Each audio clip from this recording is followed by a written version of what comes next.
PySpark has got a major upgrade with its Spark 4.1 release, and it's called Spark Declarative Pipelines. This is not just small upgrade. This will literally change the way you have been writing PySpark code completely. You can also call it as a new generation of PySpark, and I am not saying this thing. You can also read the documentation. But what are Spark pipelines? How does it work? Why do they have added this feature, and how we can integrate this in our code? Allow me a few minutes and I will answer all of these questions in this video. And yes, I will also tell you about some of the free resources that you can just use while learning Spark pipelines if you want to.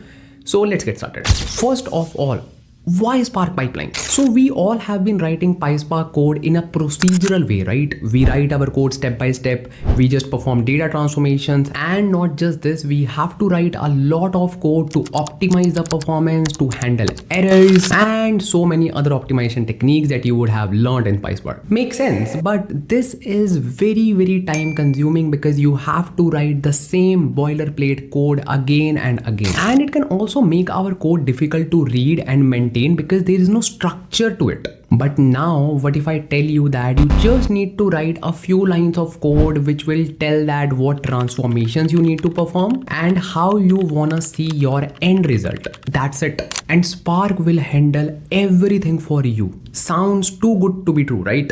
Well, that's what Spark pipelines are all about. And yes, it will handle all of the errors, all of the optimization, all of the boilerplate code, literally everything. Using what? Using SDP, Spark Declarative Pipelines. SDP is basically a declarative framework for PySpark where you just declare what you want without worrying about how it will be done. Let me just tell you one of its superpowers. So let's say you are a data engineer, and being a data engineer, you would know that you need to write hundreds of lines of code just to implement one slowly changing dimension table, especially type 2. But what if I tell you that with SDP, you just need to tell that you want to create SCD type 2, and it will automatically handle those hundreds of lines of code for you. Wow. And this is just the tip of the iceberg. Now some people will say, hey, okay, it can just handle the batch processing. What about streaming? And now let me just tell you that SDP can handle batch processing plus stream processing both. You just need to tell whether you want a batch table or a streaming table, and that's it. But Ansh, Lamba, how does it work? Is it magic? Not really. Basically, it uses a YAML file where you just define the structure of your entire pipeline, and it has created some pre-built decorators which you can use to integrate within your code. And using those decorators, you tell Spark what you exactly want to do. That's it. And on top of everything, you also get one amazing feature which is called data quality checks. Yes. So if you are a data professional, you would know the power of constraints that we just apply on our end tables. So now you can even add constraints, that means rules on your tables that you will be creating using Spark pipelines. I told you, this is not a small upgrade. This is a new era of PySpark, bro. And you know what? I can already see that a lot of companies have started working with Spark pipelines, and that is why this has become one of the most important topics of the interview as well. Be ready. Now, Ansh, Lamba, let's talk a little bit technical about Spark Declarative Pipelines. We understood the concept, but let's go a little bit in deeper.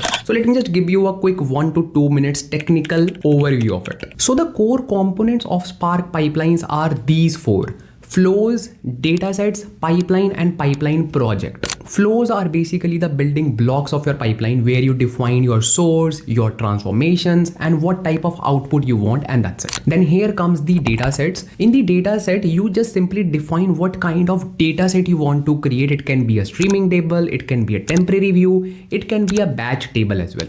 It is basically the output of the flow that you defined before. Simple. And now the pipeline, as the name suggests, it is basically the collection of flows and the datasets that you have defined with the orchestration order as well. And pipeline project is the entire source code files that you have defined for your pipeline. And here source files can be either Python or SQL. So yeah, good news. If you know Python or SQL, you can get started with it. And finally, you perform all of the executions using CLI commands that we have got with this particular feature. This is the core of your Spark pipelines in a nutshell. And just to make your life easier, they have added more and more decorators so that you can easily apply append, stream, syncs, whatever you want to do. So Ansh, Lamba, please now tell us how we can also learn Spark pipelines, because we also want to become competitive in today's era. Well, let's talk about that as well. First of all, you would need an infrastructure where you will perform these activities. That means you would need Apache Spark 4.1 installed. Now you can either use Docker images or you can use Databricks free edition.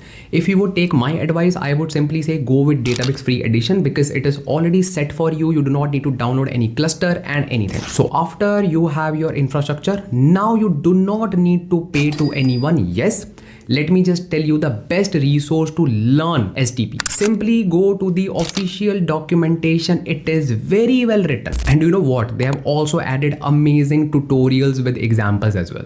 And obviously it is free. Now, there are some people who do not like to read documentation or books. Do not worry, you should watch some YouTube tutorials where they have talked about SDP. Now, I have also created one end-to-end complete course on Spark Declarative Pipelines as well.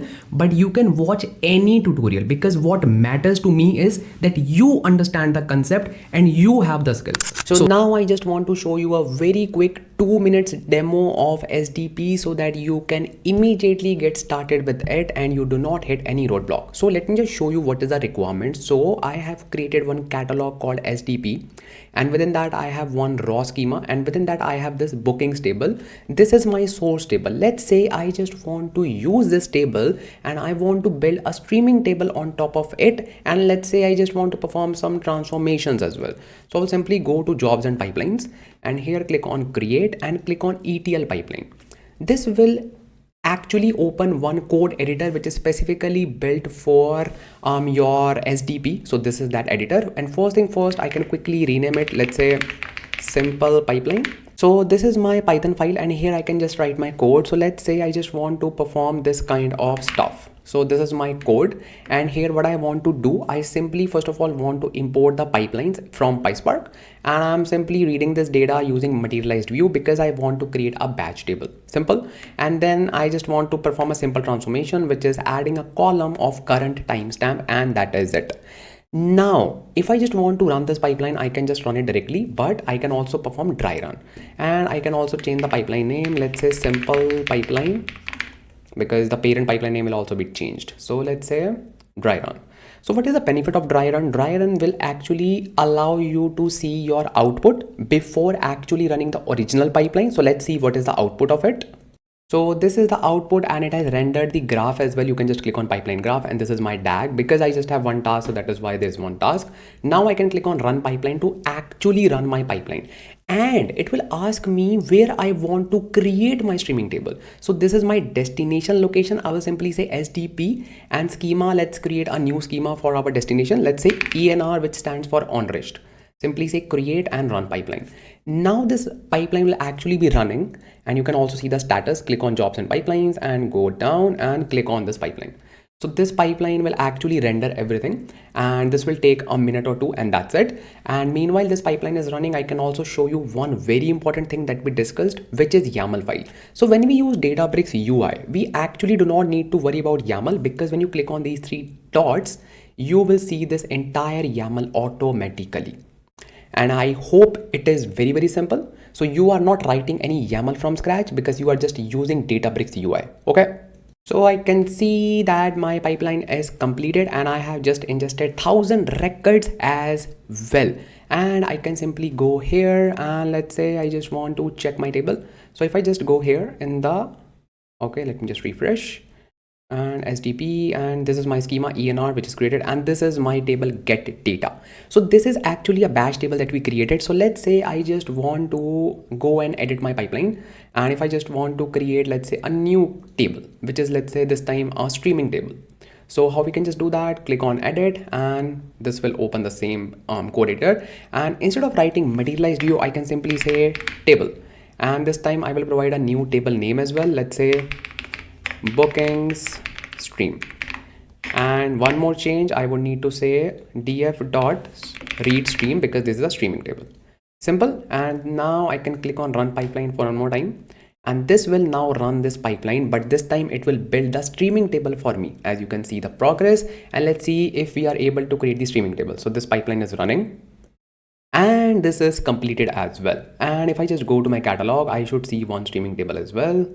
If I go to ENR, yes, I have the streaming table, which is called booking stream. So now, as you have seen, this is so easy to work with SDP. I didn't write any DDL command. I didn't write how to store the table data, nothing. Just transformations, and that is it. This is the power of your SDP. So this is all about your Spark declarative pipelines, the new era of PySpark. Hit the like button if you just found this video helpful, and happy learning.